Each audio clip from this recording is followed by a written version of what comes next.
بسم الله الرحمن الرحيم رب اشرح لي صدري ويسر لي أمري واقتضى من لساني يفقهوا قولي. Hello, Assalamu alaikum. It's very tough to find times. So today's Friday. Very quickly, I want to wrap a few things up. A lot has gone on, and we are really going through perhaps one of the most critical times in the history of humanity, really. I think there is going to be a big shift. Big shift is going to happen, and this is the beginning, and you are saying it. So I think I want to talk about a few things, but I want to put them all in perspective. So first of all, the death of the great legend Haadi, not the death, the assassination, the murder of a legend. Then I will talk about the return of a mafia in the disguise of Tarek in Bangladesh, and then the whole manipulation and capitalization of the death of Khaleda. Very unfortunate. And I'll connect all this to the geopolitics, so what happened in Venezuela, and then what is going to happen with the recent attack on Russian tankers, and the whole shift, and then the whole turmoil now has been planted in Iran, and what's happening in Bangladesh is very connected. It's very connected. I think a lot of people think, why are you putting it all this completely different things together? But in fact, they're so relevant. And as Bengalis, we really have to understand international politics, and then see how we fit in, and then we'll be making the right decision. And of course, it's not for the Joe blog. It's for the educated, the young, for them to really be focused, and then they can guide the rest of the population. Okay. So now, the first I want to talk about. It's been very tough for me with the assassination of Haadi. I mean, of course, I loved the brother. He was amazing, and I like him as much as I used to like quite a few other of these Gen Zs in Bangladesh. But after his assassination, I think he became a legend, and that I don't think in our history. For me, I will compare him to Malcolm X, because there's a lot of talk about Malcolm X, Nelson Mandela. You talk about Martin Luther King, but to me, Malcolm X was always something else. He has that flair. Every time you Malcolm X talk, it will bring shiver to you. He was something else. And of course, these revolutionaries come at a time of oppression. There was a great oppression in the Americas when Malcolm X came, and the oppression he suffered. And of course, Muhammad Ali followed some of his inspiration. And Muhammad Ali, he was very good as well. He's a fantastic orator. And I think Malcolm X, for me, perhaps the best. Yeah, perhaps the best in that, because he had something everybody was so scared of. CIA was so scared of him. That's why CIA killed him, because people like that shaped the world. And Haadi was one of those. And of course, these great lives, in fact, they're so rare. And of course, their death makes them 1,000,000 times more powerful than they ever was or they ever would have been. We really do not know what would have happened to Haadi. Shouldn't he have been taken away the way he was taken away? But he now has become a legend. I mean, our generation, we seriously lack. We were selfish generation, and we were fed bullshit about our history, about who we are. We never had the urgency to really learn about our history. We never did. But after I came to the West, I took that interest to really do some digging and read up on few things on our history. Yeah. and you see how he was manipulated completely. So if you look at the history of our nation, I will say Haadi, perhaps, I don't know. Uh, I think he's the one. Yeah, he will surpass everybody else. And the nearest was Titumir. Yeah, if you look at how Titumir was killed on the revolution Titumir had within him, given the historical perspective, Titumir's perspective was so different, and Haadi is in a new age. Of course, the impact would have been so different. And I think this is why Haadi will be the one. Yeah, he will be the one hundreds of years to come from now. Haadi will be the legend, and he will be. In Bengali they say Kimbuduntin Nayak. I think he will be forever our our hero, our legend. Haadi will always be. Yeah, you will always remember Haadi. And his words, even the short time he lived, the impact he made on people.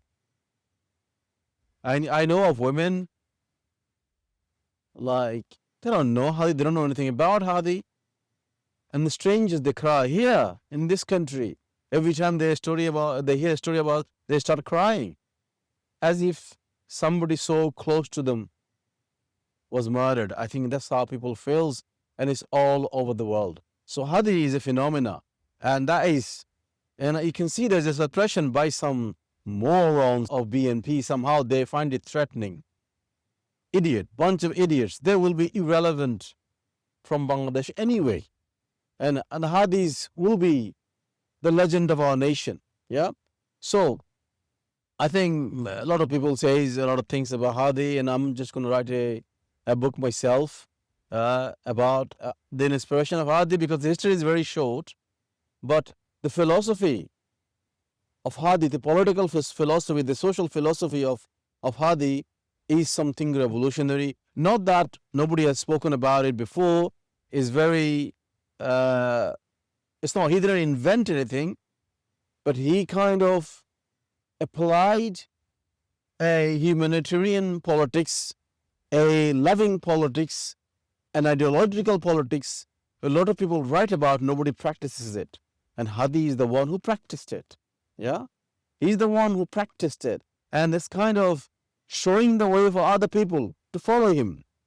He makes the job of a politician very difficult, and he lived it.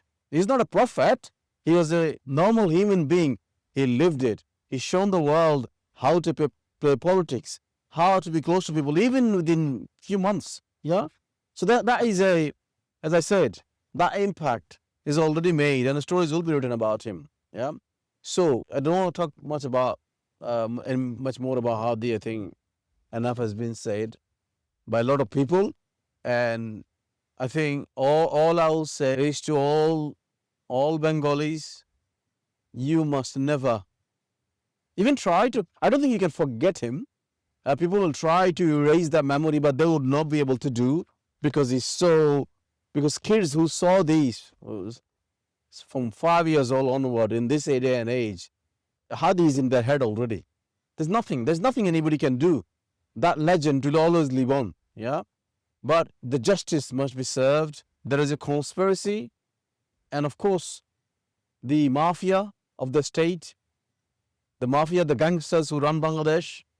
As I said, the perfect time was to just finish them off right after the revolution. But they didn't. The morons didn't. They compromised, right? And this is the price you pay. They should have been finished up within a few days. Hang them all. You should have hanged all of them. Those bastards, those traitors who destroyed Bangladesh all these years. And they're still there. They're still sitting in their comfortable chairs, sending all their children to foreign countries, go to overseas hospitals for treatment. These bastards, they are the real traitors. And Bangladeshi people must finish them off. Totally finish them off. Completely deroot them from Bangladesh. There is no, this for the kafaya. This is not even a choice. You got to finish them off. These bastards are the enemy of the nation. Yeah. This is a given. Unless you understand it, we will never change. Right? And I'm quite confident it's going to happen. It might take 5 years. It is going to happen. They are going to go from Bangladesh. So that will be the only legacy of her that we must learn, and we have to act upon it. We must act upon it. Right. So then next I'll come to again something really took me by surprise. I was really surprised. I never thought that it will be so blatant. And that is the return of this idiot from London, Tarek. He's a disgrace. He's an embarrassment to his parents. Really an embarrassment, the guy, honestly. I wish he never went back to Bangladesh. Yeah. But I don't know whether he wants to go to Bangladesh. I think, again, he was in the protection of the MI5 and the CIA. So he's an instrument, just like Dr. Yunus is as well. Remember, Dr. Yunus would not even last a week without the blessing of the CIA.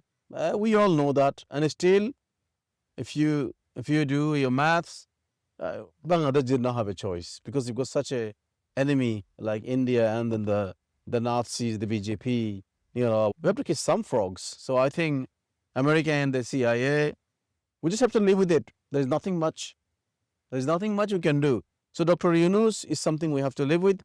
Given whatever we had, he was the best thing for our nation, and he still is. Without him, we will be in a deep shit. We'll have hunger. We'll have, Lord knows, the complete economic collapse. Yeah. So that we've got no regrets. I think whatever it is. Yeah. I think I've got a completely different criticism of Dr. Yunus, but that's a different matter. Let's stick to this Tarek Jia. So of course, he came to Bangladesh, and you look at the pathetic behavior of the government, of the army, right? Who the hell is this moron? He's nobody. And you have got 3,000-4,000 army officers on the street. Dr. Yunus doesn't even get that protection. Yeah? Why doesn't the leader of NCP get that protection? This guy is no different from the leader of the NCP or leader of the Jamaat or any other political parties. He's no different. So why would he give him this guard of honor with the state resources? Right? So that is a corrupt manipulation of a corrupt system. And Dr. Yunus is part of it now, unfortunately. Yeah. So he is now part of that gang. Dr. Yunus has got a probably head start from the CIA saying that, look, you're stuck with this guy. We'll probably make you a president. That's it. So you have to, basically, we don't want any Islamic influenced power in Bangladesh. Okay, of course they don't want that. The MI5, the CIA, none of them, they never want it, right? So for them, BNP is the safest bet. Whatever their interest, BNP will serve their interest. Okay, and then they were saying, okay, no matter how bad India is, still better than the Islamic Revolution, because that is the biggest threat to the whole Western philosophy. It is all the people talk about China. It isn't the biggest threat. I'm telling you. Yeah? All the communism, all the Russia. The threat is the Islamic philosophy, because it is so sound for human mind, and they will never let that win. They never let a successful state run based on Islamic philosophy, right? And they will destroy it at the root. And they know they know very well the Bengali youths are well capable of it. They will surpass Turkey. They will surpass Iran, because Iran really is not a true Islamic philosophy, and none of the countries are.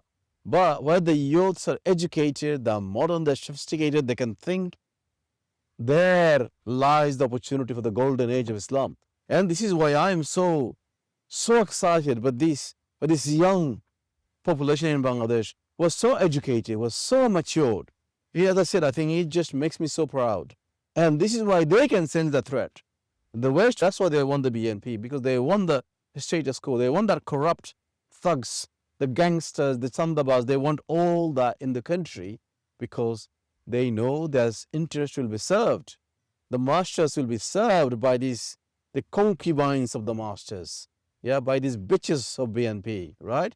They will serve them. Okay? I call them bitches, they're political bitches. They're used and abused, whatever they will be, for a bit of money or the shelter in the West, and they will sell their mother if they have to, right? They're no different from Kutta League.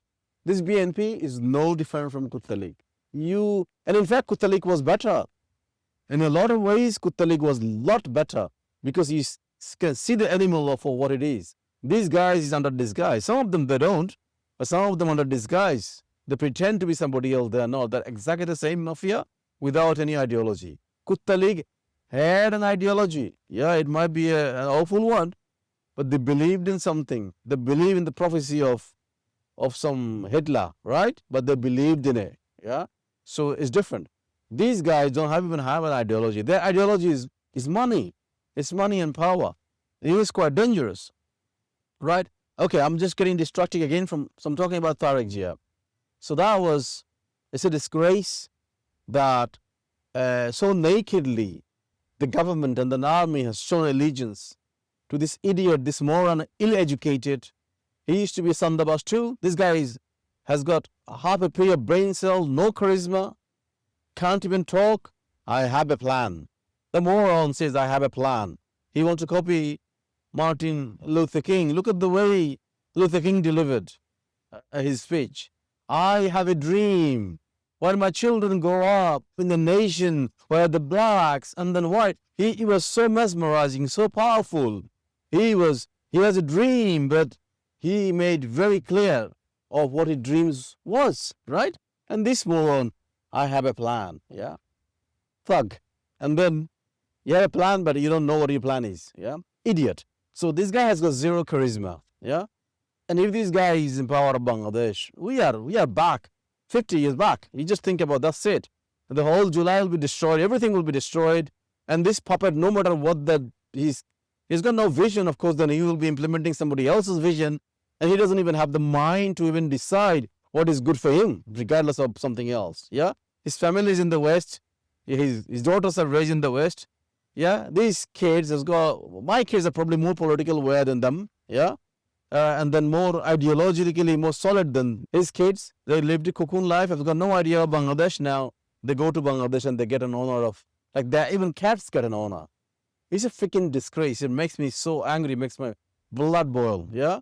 And this is the nature of this whole South Asian mind, the slave mind of worshipping the wrong kind of people. Yes, Ziaur Rahman was a great leader, and he will be one of our legends, just like Maulana Fashani. We'll always remember them. Yeah, we'll always remember them. But just they died, they passed away.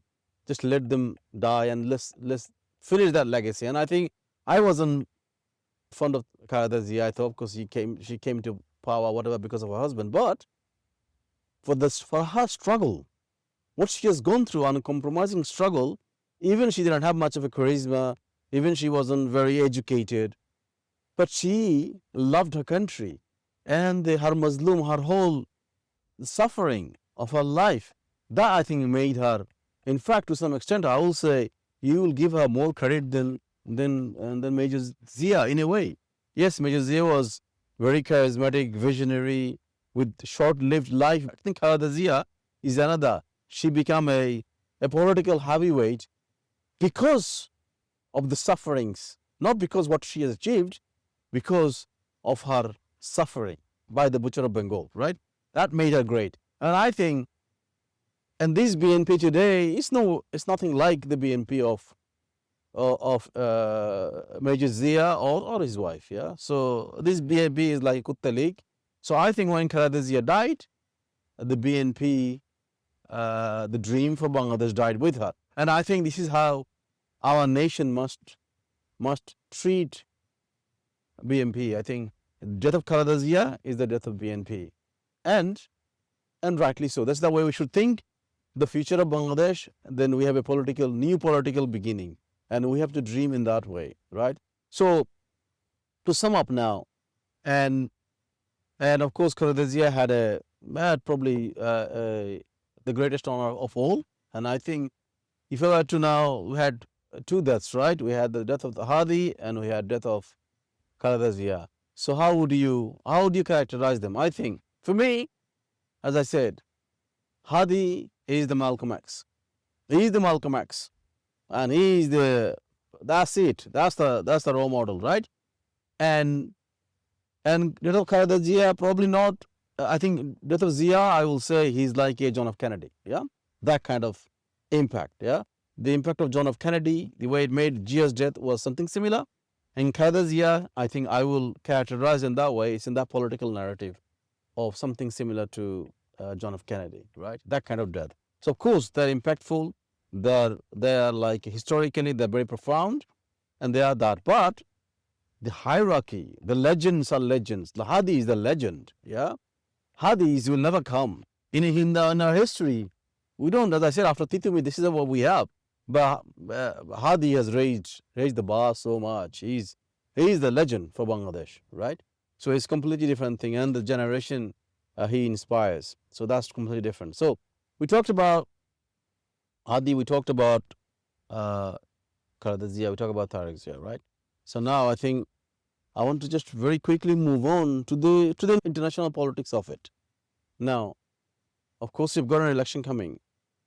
I am not even sure how the election is going to happen because it's so, right now, it looks like it's so manipulated. It's very, I think the decision is already made what is going to happen. The question is whether the young people of our country will accept that. Yeah. I don't think so, right? That kind of, I think if there's a fair election, I think Jamaat will win by landslide. Landslide, they will win big time. Yeah. There's no chance for BNP, this mafia, these gangsters. There's no chance for them. They wouldn't go anything. They wouldn't get nothing, honestly. There's some ignorant, moral, the illiterate bit of the population. They will vote them. Majority of the even people with little knowledge, who doesn't have a smartphone these days? Everybody do, right? Everybody with a smartphone will vomit on BNP, forget about voting them, right? They'll throw up on them. So it's not going to happen. So of course Jamaat will win by landslide. But is this, again, I personally don't like Jamaat. Yeah, I don't like them, but I love the politics of Islamic Chhatra Shibir and what they've done in the university campuses. So I think Jamaat kind of realized that. So I have to give them some credit. They've realized that, and they're perhaps adapting themselves to that model of politics. And I'm so glad NCP came on board. I mean, I can easily see even the leader of NCP becoming the prime minister. Honestly, for our nation, that will be the best thing. Not leader of Jamaat becoming the prime minister, leader of NCP or Barrister Fuad, somebody really charismatic like Hasnat to become the prime minister. Because you do need that for the rest of the world. Dr. Shafiq Rahman, leader of Jamaat, and this is not a great face for the international politics. Yeah? Yes, there are some idiotic prime ministers all over the world, but we need somebody who can go to world stage and talk. This is why I prefer Barrister Fuad, really. I prefer him because he's a great orator. Yeah? He's a great orator. He can speak, and you need to be very fluent in English. Yeah? Whoever we choose as the leader, yes, they have to be a good orator, but they have to have a soul too. Without soul, there's no good of having somebody who is so fake, can speak English. It makes no difference because they've got no soul. They don't love their nation. So I think for Jamaat, it will be great for Bangladesh now. That unity forms the next government, and then they pick somebody outside the Islamic movement, from NCP, from AB party, something like that, make them the prime minister, and then you send forefront brothers like Barrister Shishir Munir, and then there's quite a few other brilliant. I don't know whether Mirza Ghalib is doing the election or not. So I think is one of those young Shivi guys. Slowly they will going to come out. Yeah. But for now, for Bangladesh, you have to balance the power. So you need to you need to make somebody a prime minister who is not from the Islamic movement. That's my personal view. I think that will be good for Bangladesh. So I think that unity is really good. It could be functioning, and then it shows that Jamaat believes in a United Nations, just like the way they worked in the university campuses. They were very successful. Every single university, they led the way. And that shows they will secure the votes of all the young people. And these are the people who are shaping the country. So you can see how BNP is going to be history. Even now, this corruption might get them another 5 years. They wouldn't last more than 6 months. They wouldn't, yeah? So the future is that, is that young leadership, right? And I can't see any bright young people going to BNP. Why? Without money, why would you go to them? BNP doesn't have an ideology. Why would you go to them? They've got no ideology. They've got nothing. They don't believe in anything, right? So nobody will go. So of course, to counter Islamic movements, you have to grow a movement like NCP, but give them the opportunity to grow, help them to grow, have the political honesty, integrity, which at the moment seriously lacks, right?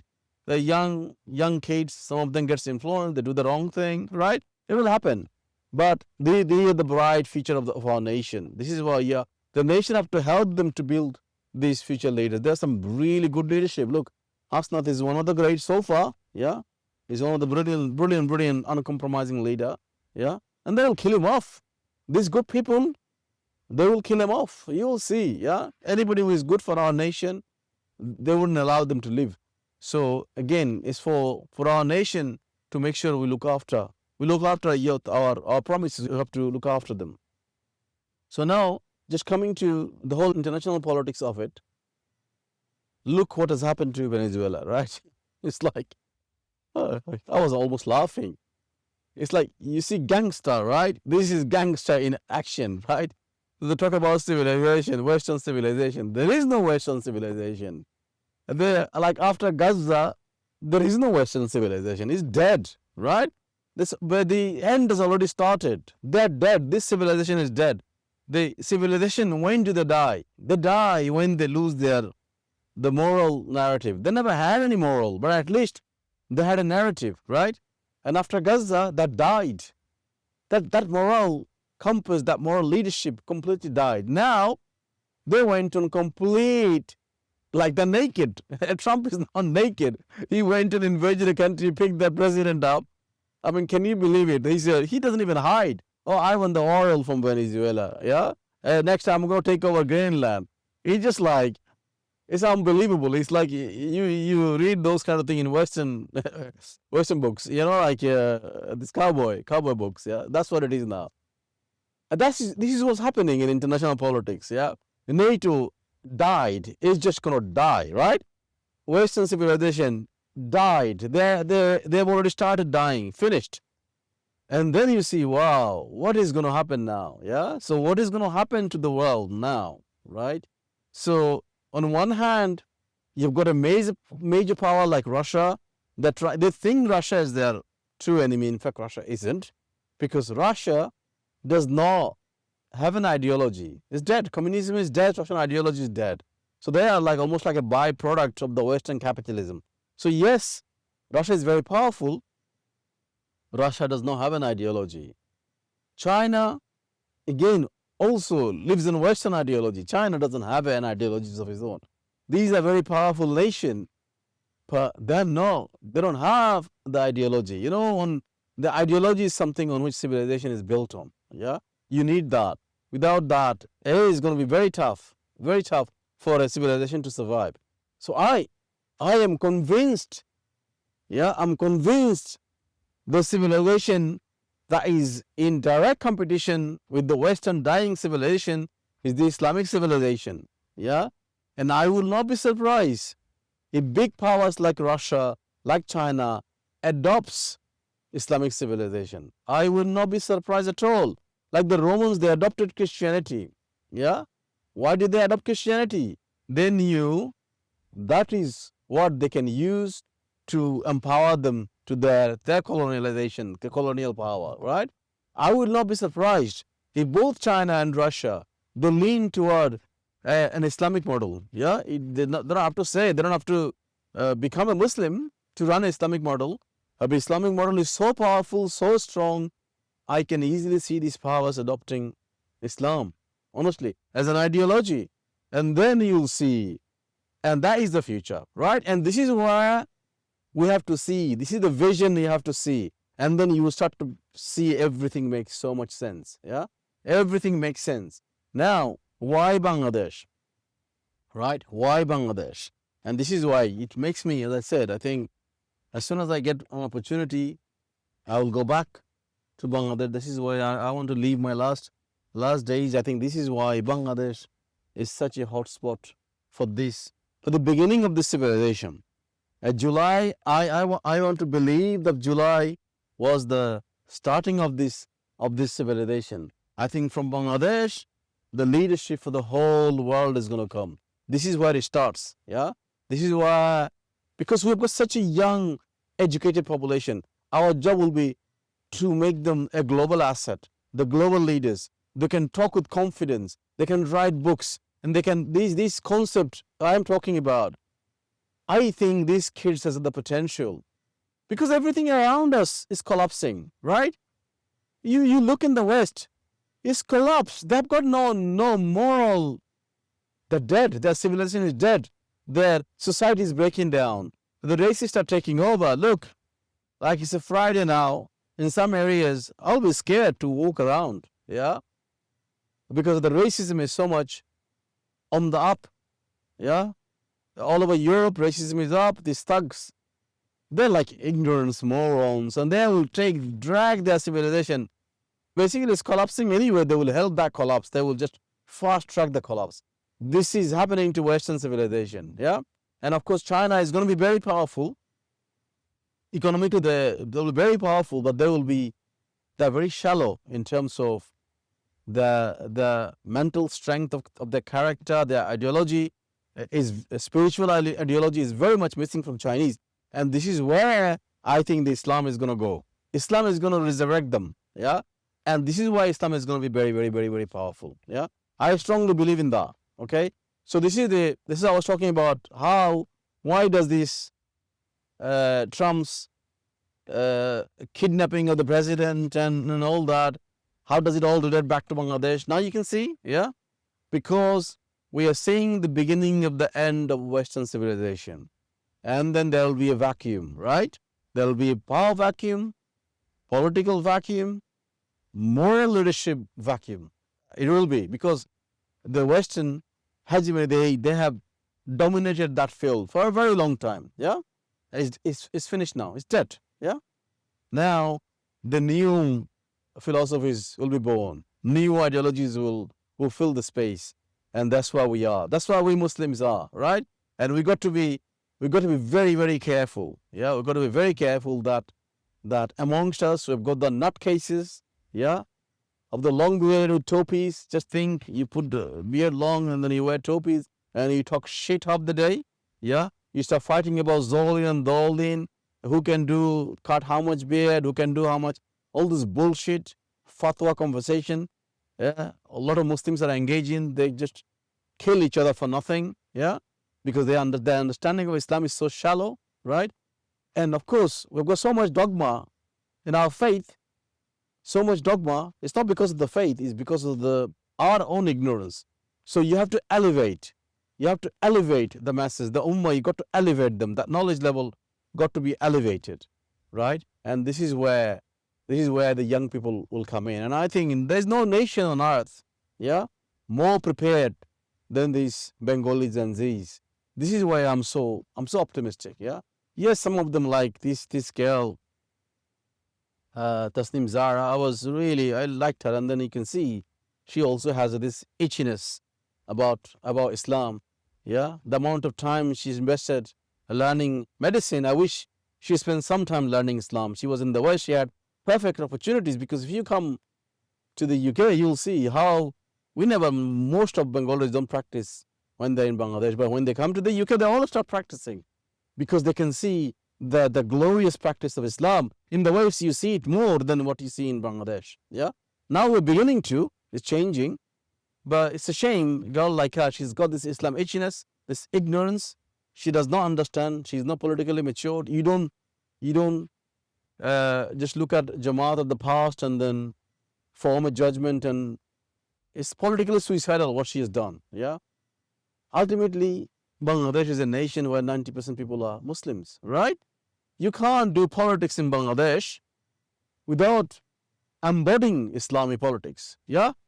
You have to, even BNP, they go with tasbihs and the topis and then they do Hajj before election. They know that sells, right? So even they know that. Even Kuttalik knew that, right?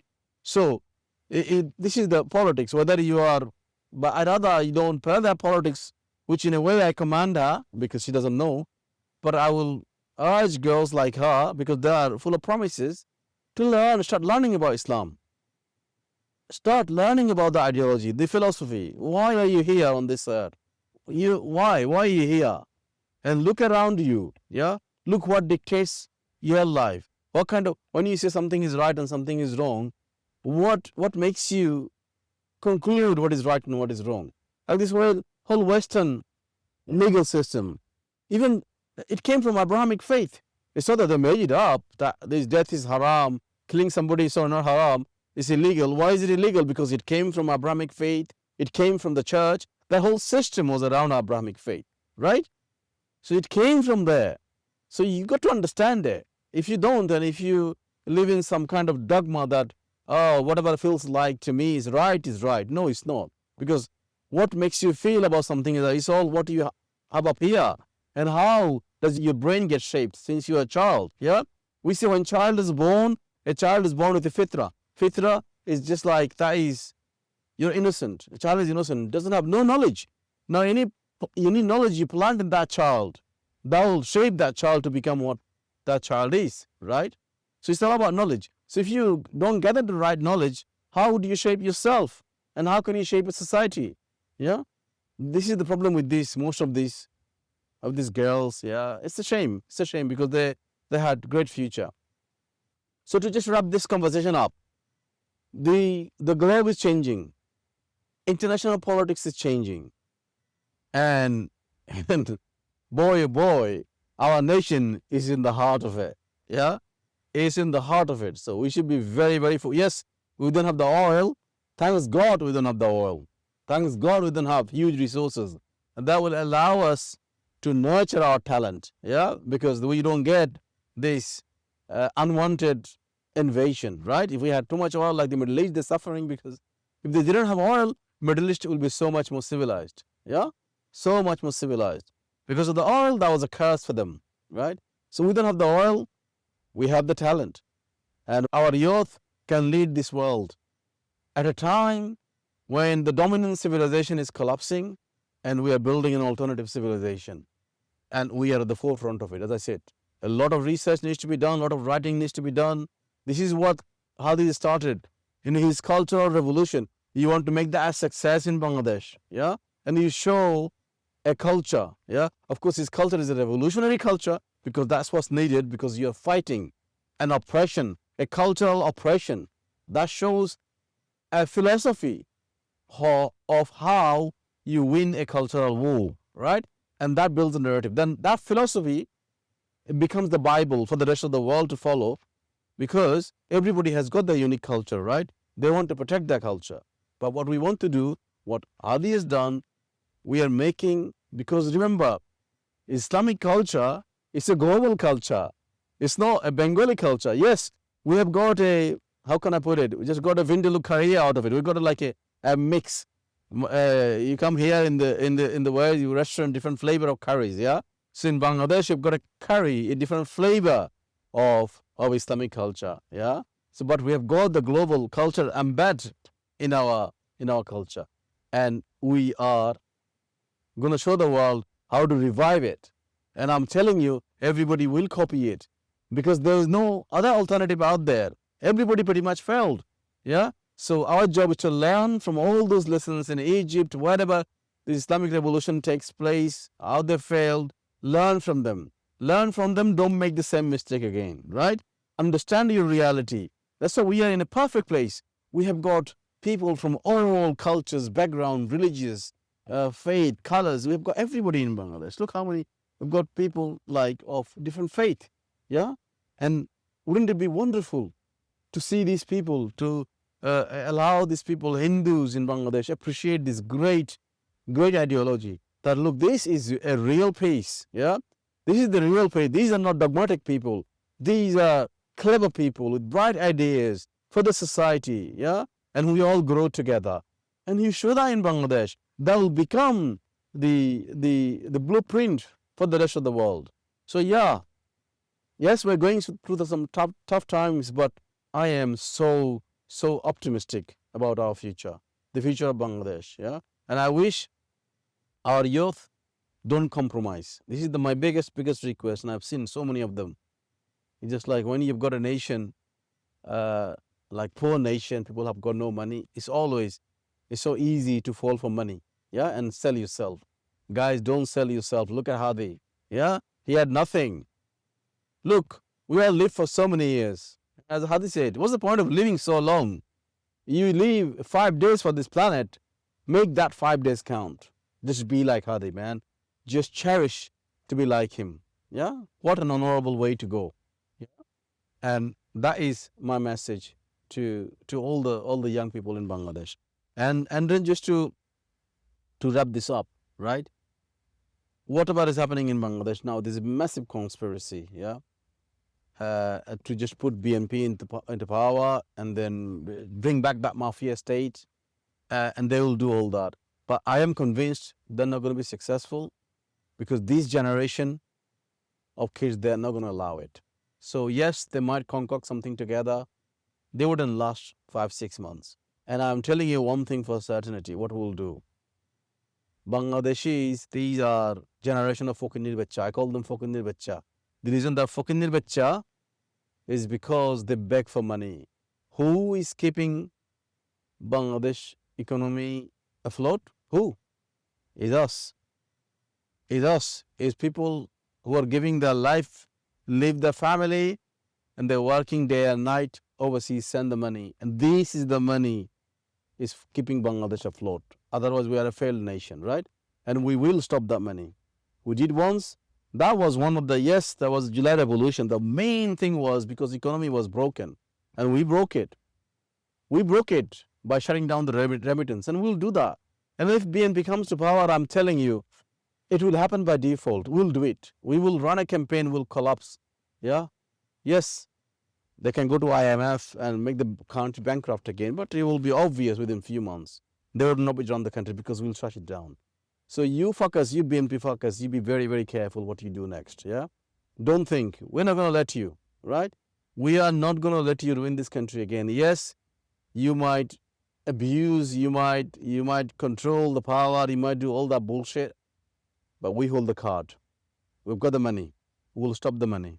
Yeah? We will stop the money and we will make the nation bankrupt. It needs to be. Because we will do that. Because I'd rather Bangladesh go through a chaos, the civil war, whatever it needs to go through, come out of it with a clean system, with all these corrupt bastards eliminated from the country. They need to be completely removed. This mafia civil service must be gone. Yeah?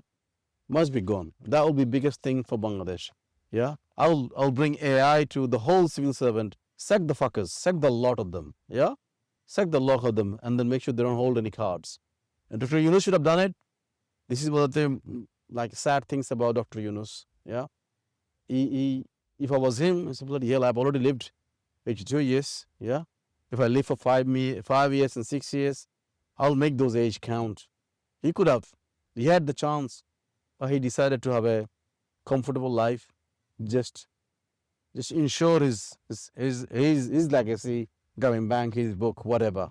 That's not a legacy. That's like a BS, bit of a bullshit. Yeah, where some people buys it. Dr. Yunus doesn't really have a legacy. This was his opportunity. Yeah, but he failed. He doesn't want to do it.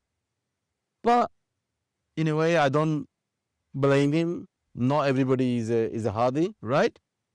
Not everybody have that mental charisma to be like Haadi. So, but we needed him.